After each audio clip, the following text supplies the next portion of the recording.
Welcome to The Funnel. My name is John Shea, and I'm president of Alignment Group. This is episode number 275 of The Funnel, Managing a Virtual Sales Team. Just want to remind you to head on over to alignment-group.com/thefunnel. Subscribe, and you will receive a coupon code for the online sales training class. Today's agenda: salespeople, clear expectation, communication, tools, and don't focus on results. So let's start with salespeople. So I'm imagining a virtual sales team like this, that you have a sales VP or manager somewhere, maybe in a home office, and salespeople are spread out around maybe the country, the state, but they're not in your home area. You don't get to see them every day or on a weekly basis in person because they're spread out all over the place. So I'm defining virtual because some people might think it's strictly one way or the other. And it's really about the manager seeing the reps and the reps seeing each other and the manager. So it could be global. It could be United States. It could be another country. It could be regional. But they work generally out of their house. They travel sometimes to clients. They might travel a lot. Regardless, they're not around. And I think we're seeing more and more of that. There are companies that just don't have a home office, that everybody works out of their home.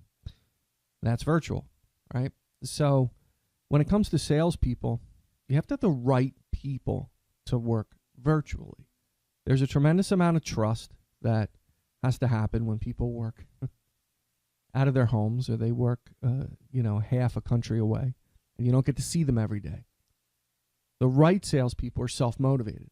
They understand that they need to get up in the morning and get to work and do the job. So I work out of my house, right? And I generally am waking up somewhere in the 5:30 to 6:30 range. It's not the same time every day. It just depends. And on most days, I'm down in my office, door closed, attending to business somewhere around 7:30, 8 o'clock in the morning. And I'm pretty good about staying focused on that for the remainder of the day. And so I'll grab some lunch, I'll grab a cup of coffee or whatever. I'll take a break here or there. But for the most part, I'm very focused on what I need to do. That's what you need with your virtual sales team. You need people who are focused on that don't get sidetracked by all the things and all the temptations at home that are available to you, right? Like, hey, you need to take care of something around the house. You need to run some errands. You have to do this. You have to do that. You have guests coming over tonight. You need to, whatever it is. Yes, there is some of that goes on with people, and I would expect that. If it's okay to take a 15-minute break and go do something, walk outside and enjoy the fresh air. But when it becomes problematic, when that's all you're doing and you're squeezing in the sales work in between, that's not good. So you have to have the right people who are self-motivated, who are used to being alone, very comfortable with that. They don't need the interaction of seeing people every day, all day, and having that little chit-chat that you have in the office. They're highly organized, and they can manage things appropriately. So think about your team, and don't just assume that just because I'm interviewing this person, I like them, that they can do what I need them to do virtually.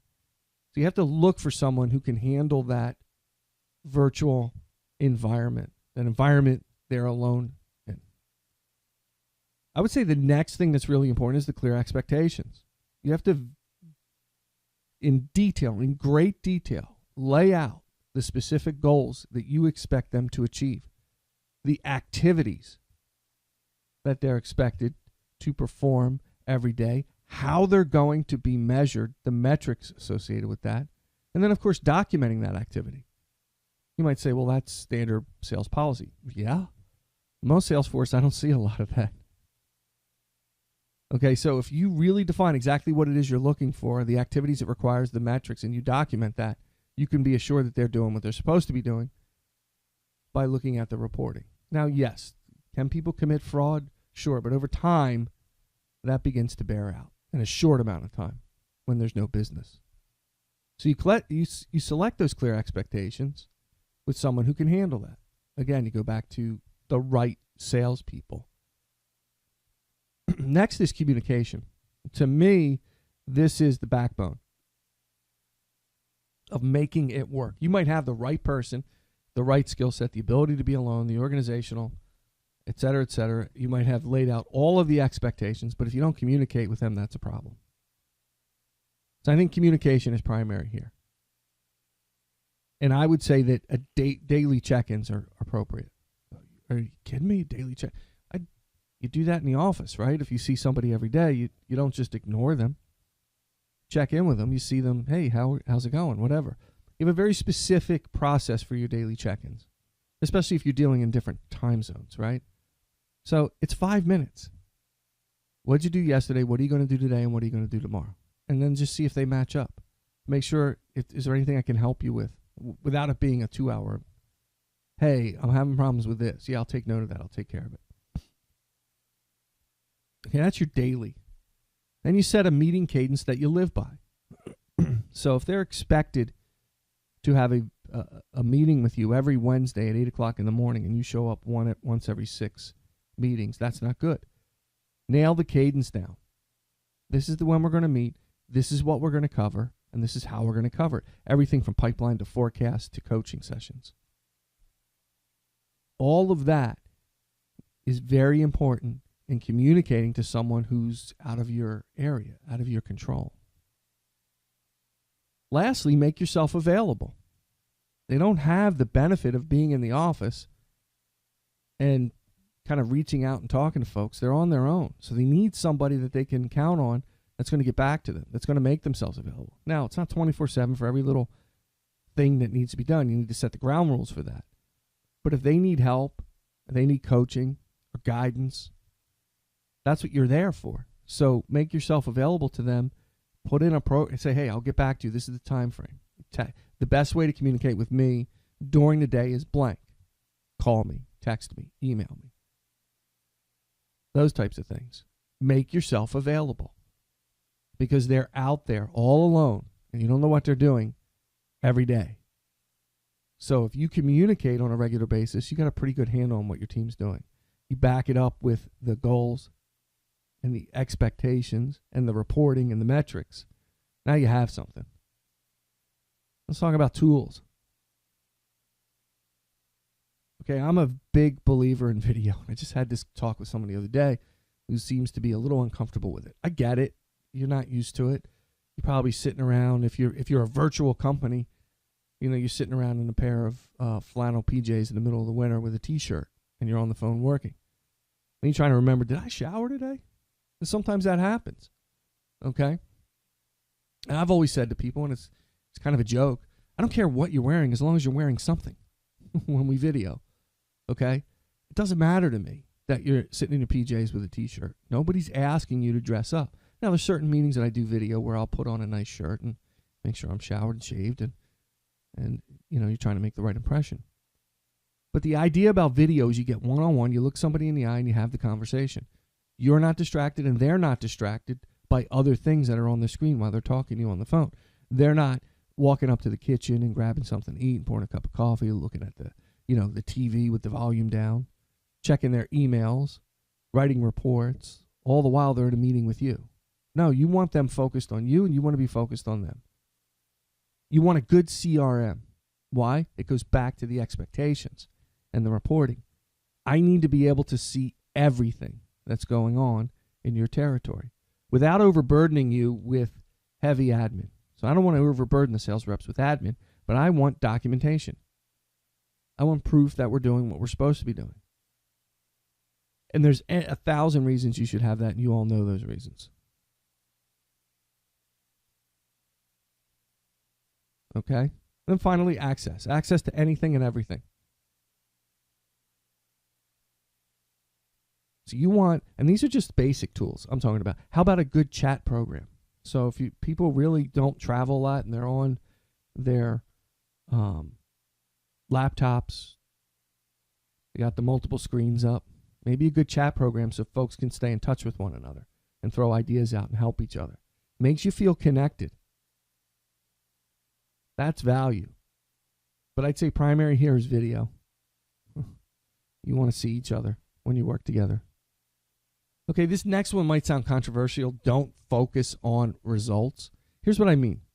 Oftentimes, and this would happen years ago when I first started managing, I was taught, hey, as long as they're hitting a number, leave them alone. Like that's some kind of reward. That's not a good way to manage a team. It's not culturally appropriate for a good company. It's not really a good cultural statement to make. Why? Because you don't know what you don't know. So if you're just focusing on results and the numbers are good for a period of time and then they're not, and then you start to peel back the layers and see, holy smoke, there's been a problem here all along. Now it's going to take me 6 months to fix it. You're in trouble. So that's what I mean by don't focus on results. People would just say, hey, they're virtual, they're out there, I'm not going to be up their rear end. Let them do what they need to do. As long as they hit the number, they're fine. Until you wake up one day and business is in the toilet, and you find out they've been double dipping with another job or golfing 3 days a week, and all that business that you were getting from those really good clients you turned over are now gone because they're angry that things haven't been done. And then you say, oh man, I never saw this coming. I'm so stupid. What happened? We all do it.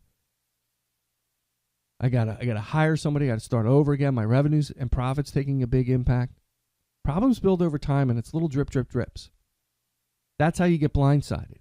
You stay away from that, and you reduce that by not focusing strictly on results. Results are the outcome that you're looking for, but if you focus on those things I just laid out to you, you'll know whether someone's performing or not, and you can make a move and move on. And if they're performing well, that's great. They get rewarded by a good job, great pay. You're not micromanaging them. Every time they take a restroom break, they have to tell you. If they run to the store to pick up something for dinner, you're not having a cow because they're spending the vast majority of their time working. You won't get blindsided, and your business will run a lot smoother. You as a VP or manager will be happier because your job will be secure, and as a business owner, your business will be secure. It's that simple. You can find us on Facebook, facebook.com/alignment group. I'm on Twitter @ShayJohnR. LinkedIn. You can always find me there. Just connect with me. Contact me, jshay@alignment-group.com, or head over to the website, alignment-group.com. And keep in mind that if you send me questions, I will respond to you. Real quick, easy to do. And for folks that are subscribers, I offer a free coaching call. So if you subscribe and you reach out to me, I'll set up a coaching call with you. No obligation. Again, thank you for subscribing, and keep filling the funnel.